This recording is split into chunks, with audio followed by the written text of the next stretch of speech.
Eto, may mga red flags na talaga namang napagkakamala natin na romance. Tandaan nyo lang na kapag love bombing, makikitaan nyo nitong mga red flags na to. Masyado silang mabilis.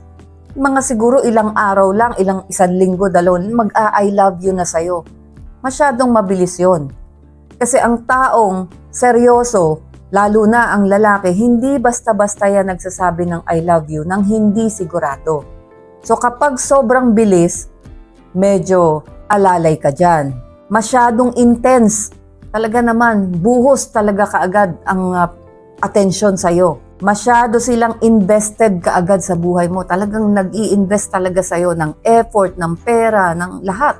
Nandyan. Kaya ikaw naman overwhelmed na overwhelmed. Yung parang gusto nilang malaman lahat-lahat ng tungkol sa'yo kahit kakakilala nyo pa lang, kahit ilang araw pa lang kayong magkakilala. At sasabihin na ikaw ang soulmate ko kahit na halos hindi pa talaga kayo magkakilala ng lubusan. Ipaparamdam nila sa'yo na ikaw lang ang tao na nakakaintindi sa kanila. At minsan, eto na, gusto nila na mas pipiliin mo sila kaysa sa pamilya mo, kaysa sa kaibigan mo.